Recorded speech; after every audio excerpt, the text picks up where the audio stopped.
Tonight on Studio 12, it's our very first Heart of the West special. We are celebrating Colorado's vibrant art scene and the creators who turn everyday moments into masterpieces. From a crochet artist who transforms the Denver Art Museum into a colorful expression of self-discovery, to an Aurora art park where local and international artists are bringing community to life. We'll also meet Bala, who blends her Indian heritage with modern design, and then an artist who became blind and found a new way to create. We're also showing you a stained glass maker who turns light into story, and a stop-motion artist who lit up downtown Denver's clock tower. These are the voices, the visions, and vibrant spirit that make Colorado's art scene so relevant and alive. This is the Heart of the West. And it all starts right now. From the Five Points Media Center in the heart of Denver, Colorado, this is Studio 12. Hi, I'm Bazi Kanani. And I'm Ryan Harrer. Welcome to Studio 12's first Heart of the West special. Meet Colorado artist Sadie Young, a multimedia and crochet creator who's transformed the Denver Art Museum into a vibrant, emotional playground. Her latest exhibit, The Tangled Self, is created with Spectra Art Space. It invites visitors to literally step inside the mouth of monsters. Through color, texture, and fiber, Sadie explores why we sometimes see the negative parts of ourselves more clearly than the good. And at the heart of her art is a personal thread, a connection to her grandmother who taught her how to crochet for the very first time. Take a look. Okay. This is the biggest part of the mess. It's like hard not to smile when you're doing it. It's such a funny thing to do with yarn, and then I do the edges last. I always do the edges last. That is so cool. Yeah. Yeah, you tend to get fast at crocheting when it's all you do for 6 months. Yeah.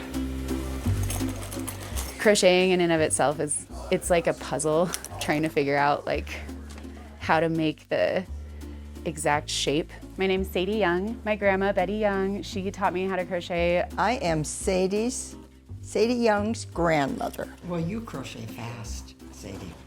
Much faster than me. Oh, yeah. I always tell people this little story. She was probably, 7 or 8 years old, or maybe younger. She wanted to learn how to crochet. I was like maybe 4, and she taught me how to do just like a simple like base chain. So I taught her how to chain. I don't know if a chain is just one stitch after the other and it just makes a long rope. Taught me how to chain, and then I was convinced that I was gonna make the longest chain in the world and like break a record at like 4 years old. So she was going to break the record. So we lived in a 3-level with a basement house. I just like made chains nonstop up and down her 4-story house. So she made that chain long enough to go all the way all down the stairs and all over. Yeah, that was the start of it. That's how she started, and that was the only thing I taught her. The rest is on her. Right now it's just 1, 2, 3, 4, 5 over and over is the part that I'm at. Yep. At first she would do like crochet beanies, caps, and just little animals. She made me a little animal, and she made up the pattern. She just does it. I like the idea of making stuff that is accessible, like affordable. So then that just evolved into this. Well, we're inside of my new installation called The Tangled Self at the Denver Art Museum. It's giant, crazy, super colorful fiber art installation that represents our inner monsters as well as the positive aspects of ourselves. She just went way beyond any of my capabilities. I think it was 2021, I did my first really big yarn installation at Spectra Art Space. Spectra Art Space is a gallery and an immersive experience in Denver on South Broadway. One of the staff members at the Art Museum had actually visited Spectra, and it was not when that installation was up. They just kind of came and saw one of our immersives and then reached out to me and interviewed me just to kind of like, I don't know, kind of vibe check with me and like all that. And they kind of told me about all these like different opportunities that they had here for artists, and specifically told me about the pre-court area and how they wanted something that was interactive and immersive, and how much they loved the immersive at Spectra. And then they said I could do it. I was like trying to think of like different things to do, And then I was like, you need to follow your heart. You want to do fiber art. So it was kind of like the first time in 10 years where I did my art just for my art that wasn't a part of Spectra. Almost a year ago today is when I kind of like really started. We met in this space, and then it really took off from there, and I did the full plan and yeah, started crocheting. And I was so delighted that she asked me to make the little leaves for the vines. It was like an average of like 12 hours a day, I would say, of either crocheting or tufting. So pretty much nonstop. When I'm crocheting, it's not my hands or like my wrist, like most people think. It's my back and like my neck. It's like spinal stuff. I didn't realize like crocheting that much and like that often and consistently, like daily, what a toll it actually takes on your body. It's actually like a very physically, I don't know if demanding is the right word, but yeah, I went through some like chronic pain just because of like sitting and like just the position that I was in. So I think that was like the hardest part, was just getting through the pain and figuring out how to sit. I actually bought like 4 new chairs during this project to try and figure out like the best way to sit, because I wasn't used to sitting that much, especially when I was like working Spectra. It would be like 2-3 days in the studio if I was lucky, and then I'm standing all day at Spectra.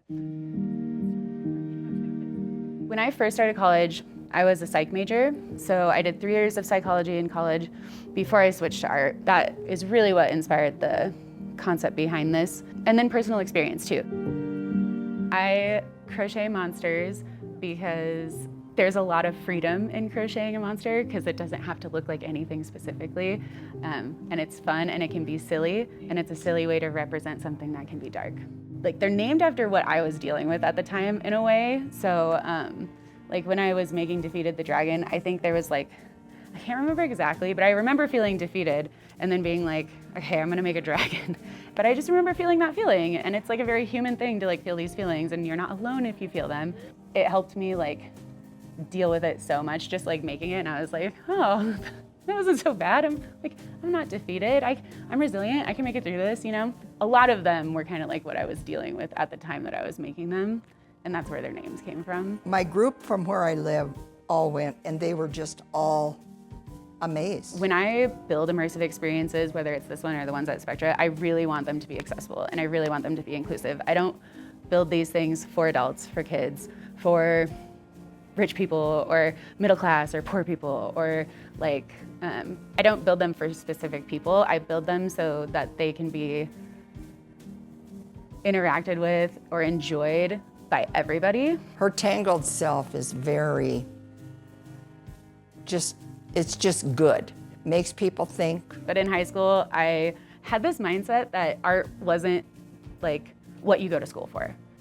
I'm selling my art for a living. I'm doing pop-up art shows. Like, I'm literally doing this. Why wouldn't I go to school for it? So I think the signs were always there, but I think it took me taking that studio art class and that art history class to realize, like, oh, dude, you're doing this. Like, and this is everything that you love in school. Art history is psychology, sociology, anatomy, theology. It's like all these things, and history. I loved all of it, and philosophy. It's like all in one.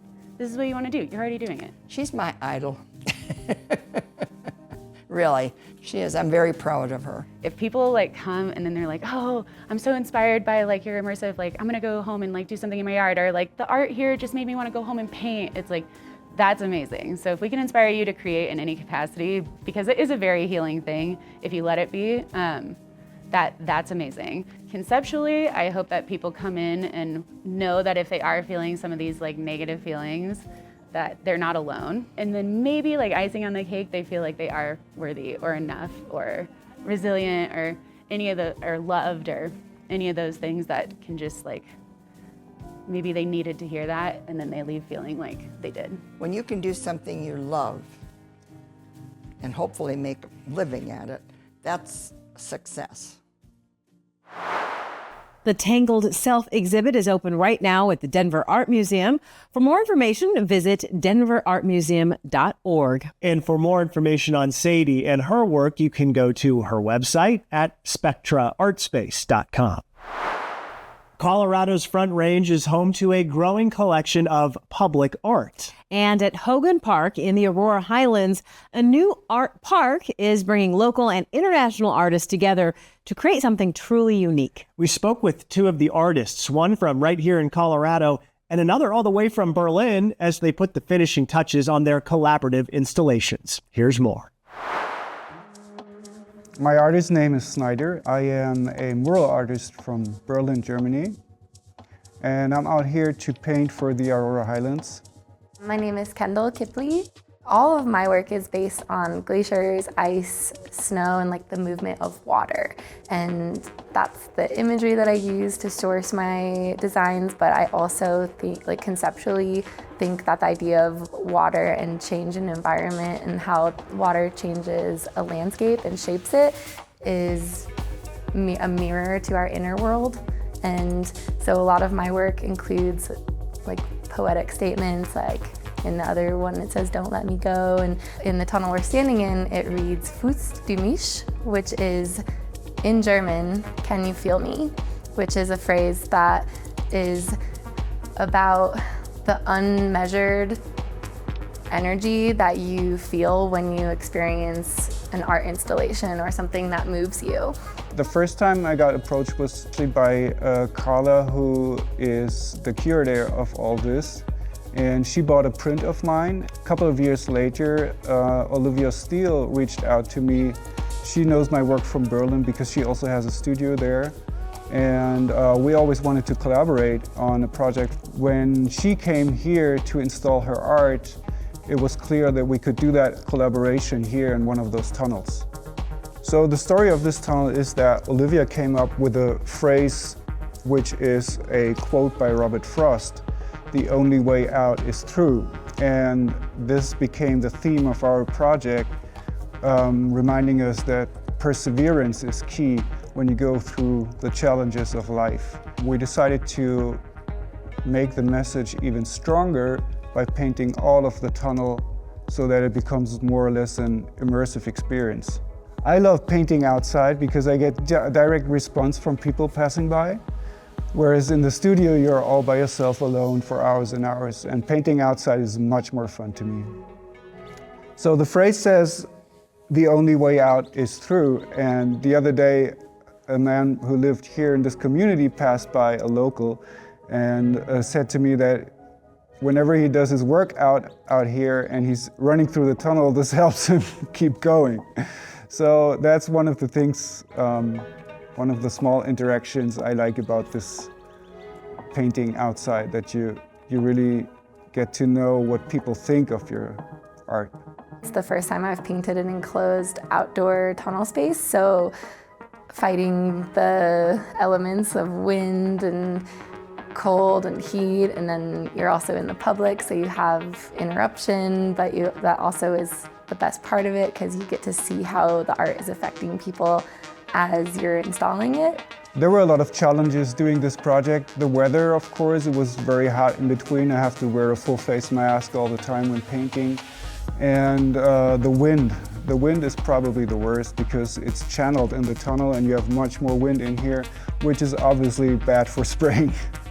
This particular project is unique because I'm collaborating with another artist, Snyder, who lives in Berlin. So we didn't have a whole lot of time together in planning to prepare, but Carla saw that both of our styles really complemented each other and wanted the local presence of artists here in Denver and Aurora and the surrounding areas here in Colorado, but also international representation.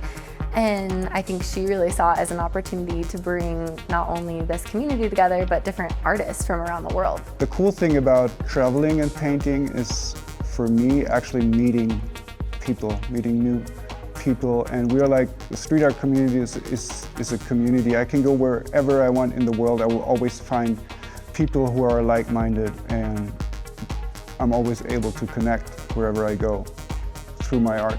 I think what's special for my art is that I'm using this optical effect called chromatic aberration. That's where my colors come from. And then I have these fluid shapes, and I'm using these colors for everything I paint, whether it's abstract, like most of the parts in this tunnel, or animals or portraits. And that's some kind of my distinguishable style. There's so many moments in life where you're sharing an experience with someone and you can just feel that they feel the same way.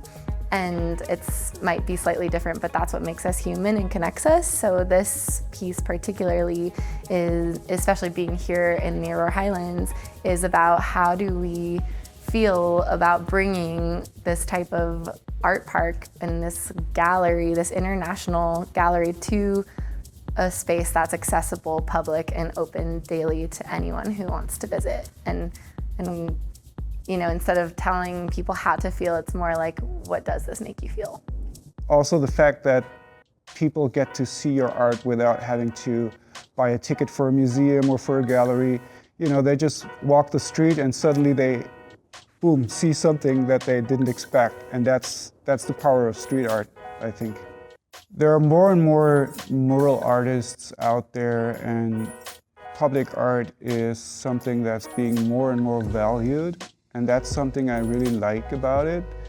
And people start to understand what it can do for a community, whereas before they just didn't know. Ich glaube, wenn man sowas machen will unbedingt, also als Mural Artist Vollzeit arbeiten, sollte man keine Angst davor haben, sondern einfach machen. Und vor allem seinem Herzen folgen. Man sollte immer das tun, was man wirklich liebt, weil so hat man immer genug Energie, um die ganzen Höhen und Tiefen durchzustehen. So the more street art, the more murals we have, the more life there is, I think, in cities. And that's even the case when it's just illegal graffiti. It shows there's some life going on there. So graffiti for me is the mother of it all.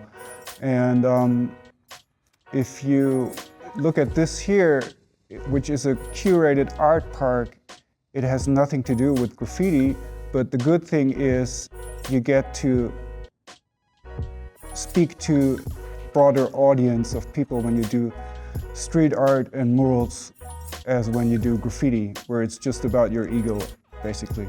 The size of this park is impressive, and there's no other place that I know of, really anywhere, but especially in Colorado, that has such a diverse and unique amount and variant of different art pieces from all around the world, but also from local artists. And it's truly something to witness, like the larger-than-life sculptures, like the tucked-away signage, and just from like small details to large installations, everything is really intentionally curated and thought through. And there's 20 that I know of, and at least 30 more on the way.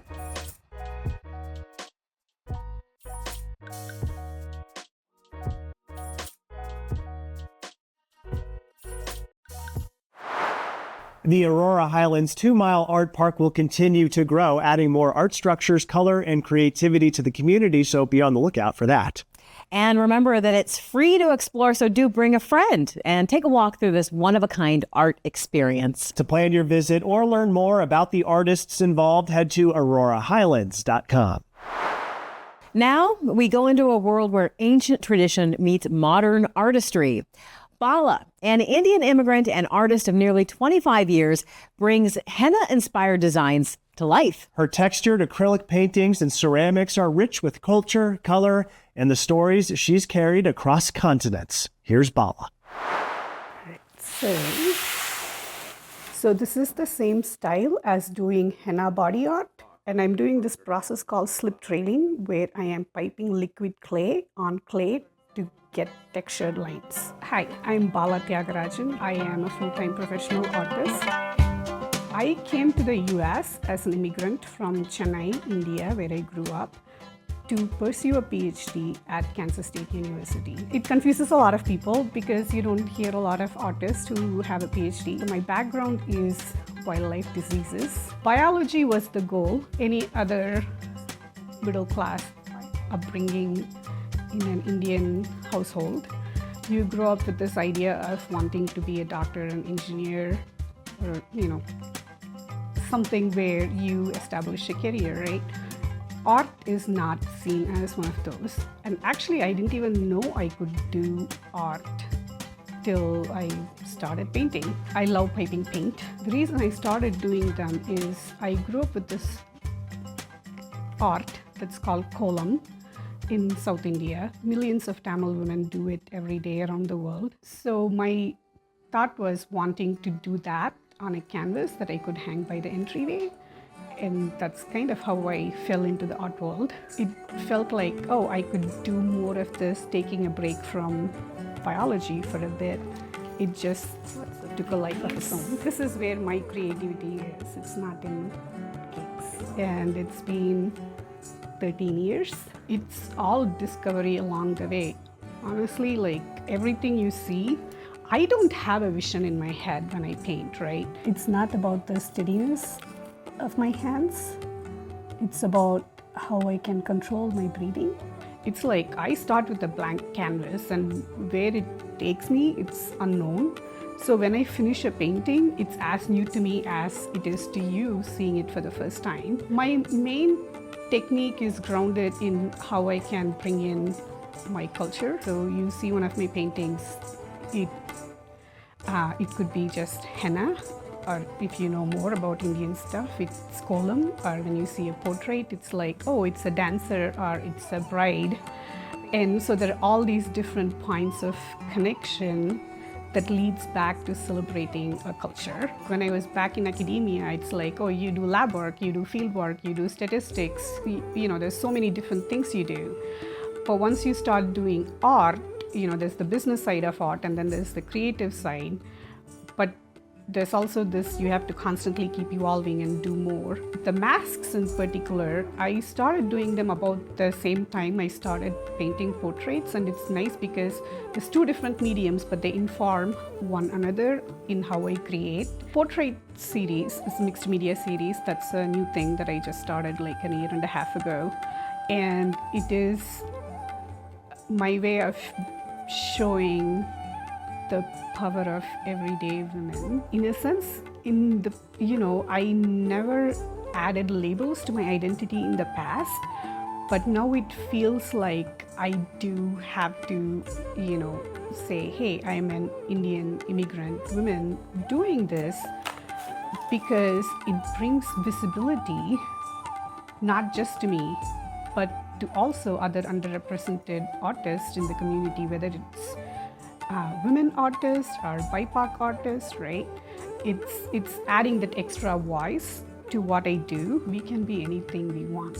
I'm not labeled or boxed in by like, oh, I used to be in academia, I was a scientist, or I am just an artist, right? We are all so much more, and it's nice to be able to be part of that. It's inspiring, especially for kids, that they don't have to grow up with this idea of like, oh, I need to be a doctor or an engineer or any of that they can do whatever they want. One of the reasons I paint mandalas and not mountains is wanting to highlight my culture and doing what I know, of course, but also I want kids to grow up with more than what their parents grew up with, what their grandparents had as art in their homes, right? We live in a global world, in a global culture, and I want kids to experience that, and I see my art as a means for doing so. It's my identity. It's everything that I bring to the table of who I am. It's not just my art, it's not just my language, it's not just how I dress, right? It just all comes in together. Art is the easiest way I can express it.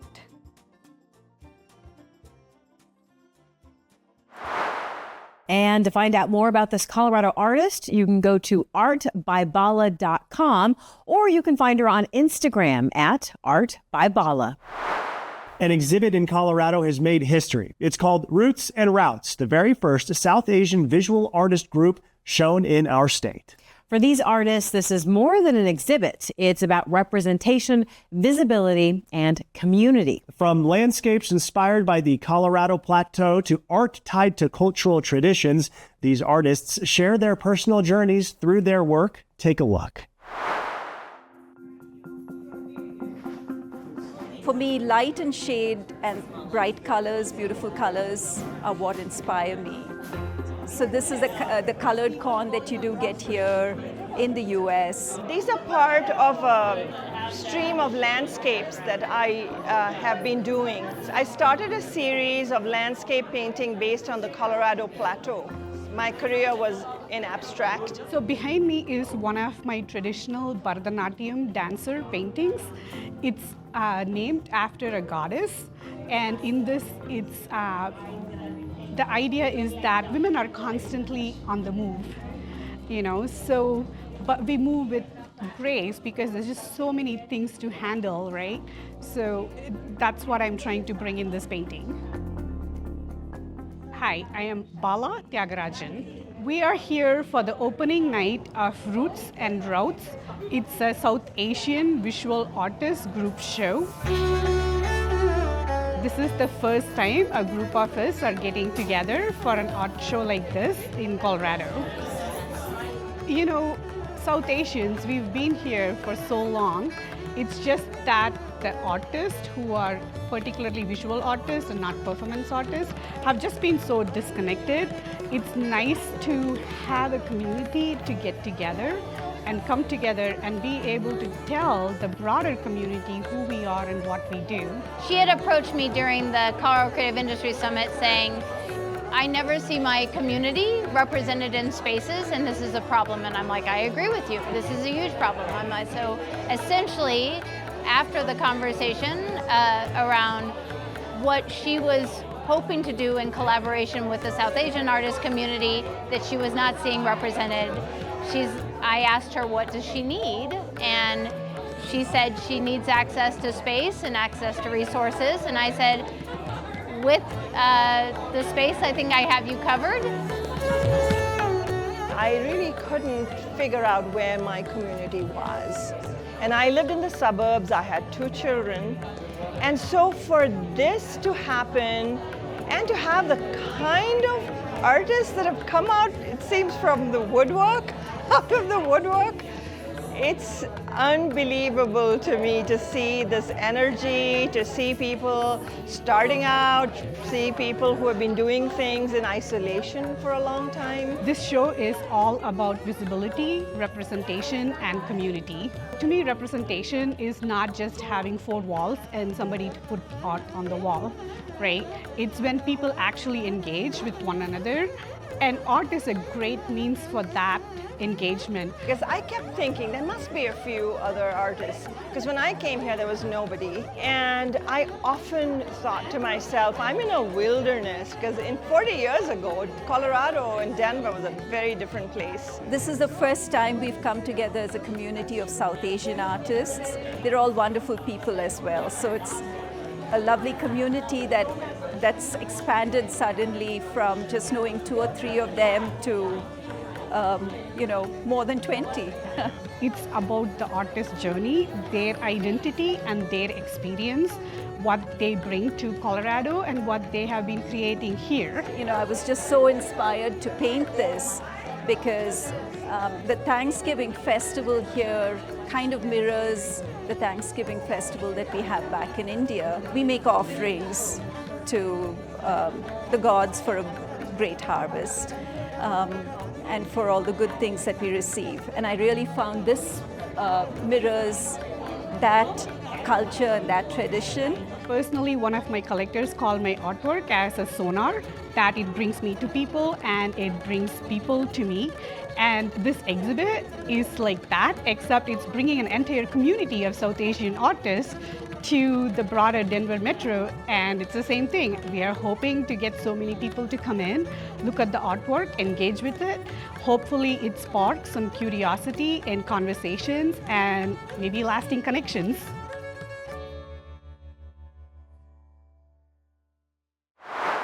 Although the exhibit is over, you can still go to SouthAsianArtists.com for more information and about upcoming events.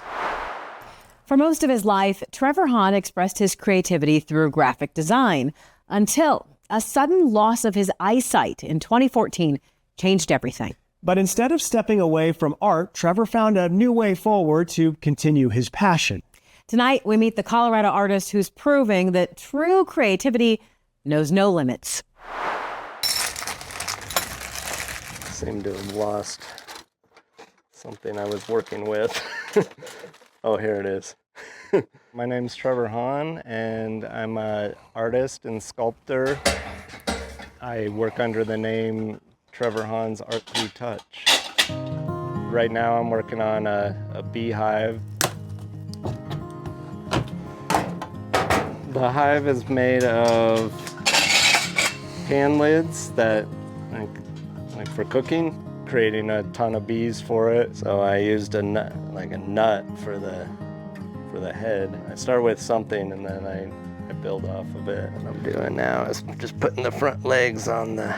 How I started art in my life, my whole entire life, was my grandfather, who was an exceptional artist before computers and all this. That he was a commercial artist, and he painted signs by hand. I did do a little bit of sculpture in school, high school, and college, but then I got into metal, and it transformed into me just drilling holes and fastening things together. It's all metal work, no welding. I never learned how to weld. It's all for sale. I mean, I rescue a lot of things and just upcycle them into something that is beautiful. So I do a lot of outdoor activities. Basically, I find inspiration for my subject matter on these travels and my climbs and things. I want to break through this whole thing where artists get paid before they die, so. Oh God, it was absolutely the worst possible thing I could have imagined. In about 2014, I had complications from a thing called ankylosing spondylitis that caused like pressure in my eye, and then my optic nerve was damaged. I had a commercial art job and everything, and then basically in 2014, lights out, and it was very hard to take. I basically went into depression, didn't know what I was going to do. I was a visual artist before I didn't know what to do, and I remembered this thing called sculpture, so my mental state is much better when I'm doing sculpture and art and actually creating and making something useful out of nothing, rather than just sitting around doing nothing and feeling sorry for myself. I get out there and do a lot of cool things with creating.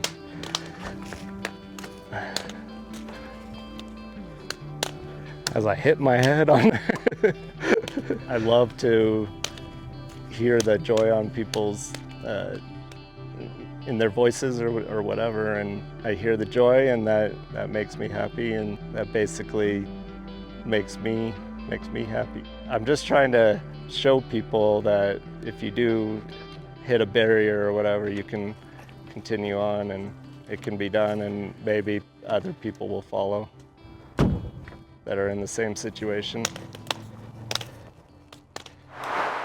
By the way, Trevor says as long as art brings him joy, he will keep creating. And now he hopes to share his art with others by selling his work. You can find Trevor's work on his Instagram at Trevor Hahn's Art Through Touch, an underscore between each word there. Thanks again to Trevor for sharing his story and his inspiring art with us. Next up, we're taking you inside the colorful world of stained glass art and into the garage studio of Colorado artist Mark Stein. We talked with Mark about his life and career as a stained glass artist with big projects like the one he's currently doing at Buckley Air Force Chapel, to custom pieces that shine in homes across the world. When I'm out here during the summer, my friends, my neighbors come by and they'll watch for a while. It's very nice. My iPod is my most prized possession. I get all my music from basically the public library. And my cassettes go even farther back, and I've just never really thrown them away, but I certainly don't really listen to them anymore. You know, I listen to a lot of different kinds of music. Today, a lot of music has a very simplistic melody. I like a cappella, I like classic rock and roll, I like Western music, not country, but Western music. You know, about the cowboy and the rodeo, that kind of music. So when I was 10 years old, my dad and two of my uncles took a class, an adult class in stained glass. My father had bought the tools and supplies, so at the age of 11, I started teaching myself with getting started by my uncle, but the method I use today is what I came up with pretty much on my own. I was destined to go to med school. I was a microbiology major in college. I was already making stained glass all the time and as a summer job. And so I thought I'll do stained glass professionally for a year. And I've always loved it, and I just never went back. And I struggled before the internet. There were times I worked a second job because I struggled to make enough money at stained glass. Yeah, I'd love to show these off because they are pretty cool. My parents used to say, "Oh, Mark, go get your latest thing and show these people." It was also difficult for them because they were frightened from the first moment that I would make a career out of this. They wanted the best for me, and they were convinced, without really knowing, but still very sure of the fact that I would struggle all my life if I chose art over medicine. I've never had an art class in my life. I mean, I've studied enough about art on my own that I'm able to design for my clients, but I couldn't sketch a face if my life depended on it. So I'm kind of a one-trick pony. Not exactly. Okay. For me, the internet was a real savior because my work went from local to national. One morning, about 20 years ago, I got a phone call from an Air Force architect. I met with them at about noon, and by 12:30, I had a $100,000 commission, which I completed in 6 months. The scale of it was a challenge. It was 47 windows, large windows. It's in the main chapel at the Chapel Center at Buckley Air Force Base in Aurora. I just like to say, I submitted 13 designs. They picked the one I liked the least. I can see that's going to be the problem. Stained glass can be very frustrating. A ball of clay, you can pull it out 1,000 times on the wheel until you learn how to do it. But stained glass is expensive. The materials, the glass, etc., is expensive. And once you scratch a line on the glass, there's no taking it away. There's no going back. There are a number of moments that are better than others. Grinding is drudgery. Working with the clients is definitely one of the high points. Putting in the windows is definitely one of the high points when you stand back and you're impressed by your own creation, and your client is equally, aghast at how great it comes out. This is gonna go in the front door of this home in Houston. And stained glass grabs a lot of people because it's colorful and it's got the light, the play of light that's coming through the glass. There's a lot about art that I don't know. I know what I like. I spent lots of hours in the library looking at art books. Up there in the window, you can see what I started making when I was 11. The butterfly, the skier, little sun catchers. I was captivated by it immediately. I consider myself extremely lucky that I make my living at basically this hobby that I took up when I was 10 years old, that I fell in love with. How did I become who I am? And really, it's so circumstantial. If my dad hadn't taken this class, I never would have touched a glass cutter in my whole life, I'm sure. And I love my life. I never set an alarm clock, and I never drive rush hour traffic. You know, it's been so rewarding, the work that I do for people and the life that I live because of it. Such beautiful work there. You can see more of Mark's designs at tdstainedglass.com. Next, we meet a talented stop-motion artist, Charlie Fasano. Charlie got the chance to project his hand-drawn stop-motion film onto the iconic clock tower in downtown Denver. It's all part of a Denver Arts and Venues program, giving local artists a larger-than-life platform to share their work. Check it out. So I'm just going to go ahead and go for it, eh? My name is Charlie Fasano, and I'm an artist from Denver, Colorado. Visual artist is fairly new in the last 10 years, I think. But I usually, I read a lot of poetry, and I used to roll around Denver and read on stage with a lot of bands, like a lot of punk and indie bands. But I was online one day and I saw a replay of the Rubber Ducky with Ernie. And I just thought, I was like, what better positive thing and funny, goofy thing than a rubber duck, you know? Changes a lot of people's days. There's a lot of memories associated with it. My name's David Moak, and I am the director of Nightlights Denver. Nightlights Denver is a permanent projection program happening in downtown Denver. So this started about November 2019, after being in the works for a few years, as a way for us to kind of just do cool stuff downtown with a wonderful partner like the Daniels and Fisher Tower. People are really interested as they walk down the mall, because it's so big, and there's people from a lot of different places that have been looking at it, so that's very exciting. It is built as part attached to something else, so it used to be like a Macy's-style department store. So there are 10 projectors. Each one is 21,000 lumens for a total of 210,000 lumens, or 210,000 candles worth of light on the side of the tower. Who wouldn't want their work on a screen that big? You know, it's absolutely huge. Each month there's a new show. Each show is about 10 minutes. Sometimes I curate, sometimes I have guest curators. Yeah, I just kind of emailed them and went through the process, and it was very easy and seamless, actually. There are currently 5 artworks playing, I believe, right now, all of which are generally made with some stop-motion animation in some way, so there is kind of a theme to it, but really it's just fun programming for the public. I was in Chicago. I didn't have any money. I lived there for 2 years, and I started getting more interested in just doing block printing, because I didn't have any money to go enjoy the great cities. From there, I just kind of started doing a little bit more animation, and I kind of fell in love with the rustic look of kind of just stop action animation. It's like the perfect night out right now type of thing too, so there's that element of just like, I don't know, it's just nice. You got, sun setting. For this little handout project in the big bath, I did 500. I've got about maybe 75 of them left. And in these little duck drawings I made just to celebrate with my friends from Denver. Cheers, yeah. hell yeah, Cheers, man. yeah. Thank you. It's fun for everyone, but there is something really cool about seeing art you make on your computer blown up 140 feet tall and 40 feet wide. Yeah, you see that I made that. And then I made these little ducks that are in the movie to hand to people like you.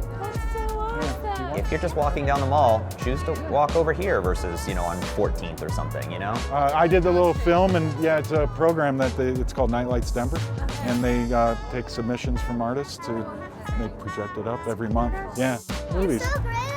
Thanks, buddy, I appreciate that. But if you're already downtown, coming out for a theater show or coming to dinner, you can stop by after dark and see, even a portion of our program and get a pretty cool artistic experience.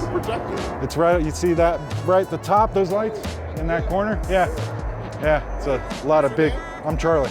Nice to meet you, man. Nice to meet you. Thanks for the interest, huh? Yeah. Hey, Mido, take a look at this guy. How you doing, man? Let me Good, show how you, are you? Let me show you his work. That is his work. Up on that What's building. your Yeah, name look. again? Charlie. Charlie, And nice your to name? meet you. Jonas. Jonas. Yes, sir. Well, great meeting you, man. Nice talking to you. It's fun to like interact because they're like, how did you do it? There's a lot of questions. I think people have lost touch with just interaction and having just a simple little conversation or just a moment, or, you know, like the little kids, that's fun. The family gets kind of like, oh, cool, you know, and that's I think, post-COVID and from COVID on, I think a lot of people like lost that.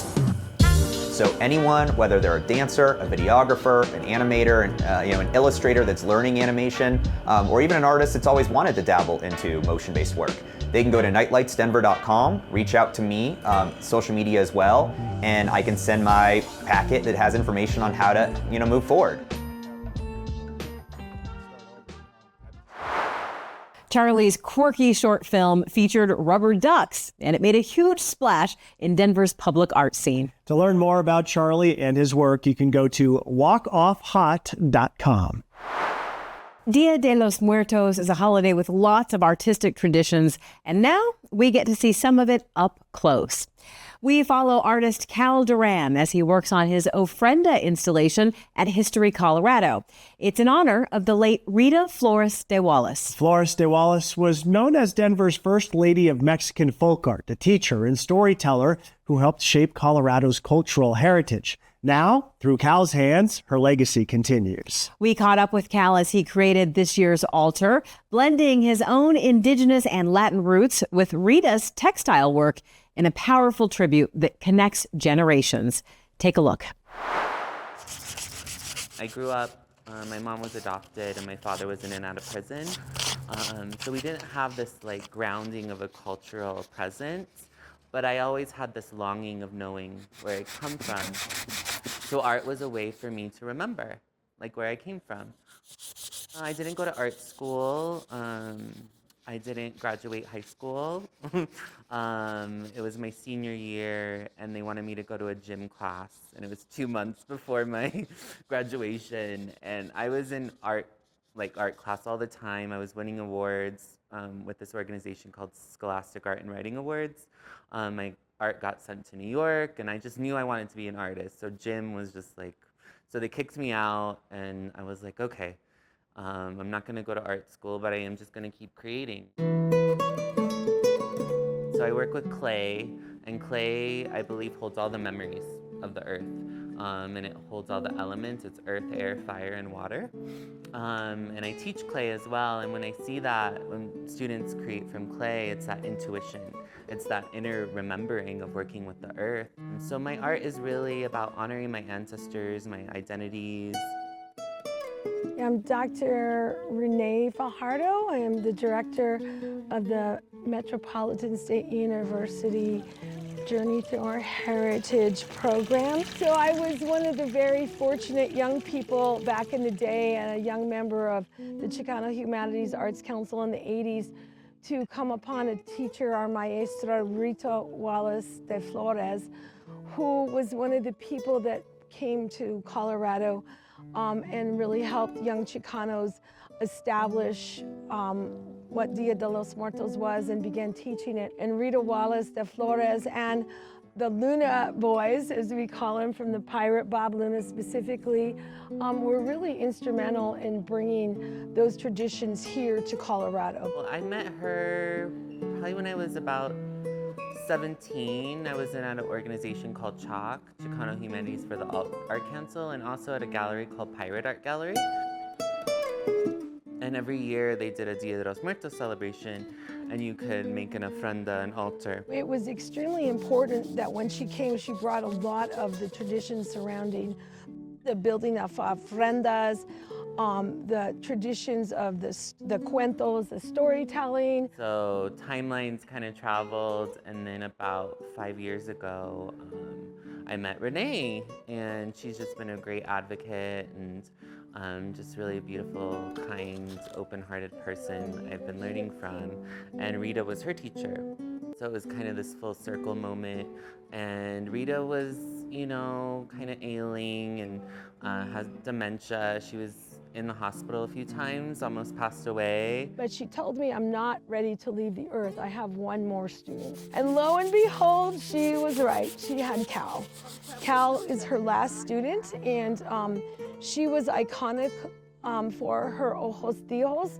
And we all know that Cal Duran, if we're talking ojos tijos, he is the cream of the crop. So she really brought her knowledge back in the, Renee told me back in the 70s and 80s, because she was from a small town in Mexico, and really just shared those traditions with the community. When she came here and she brought the traditions that she knew of Dia de los Muertos, she was very adamant.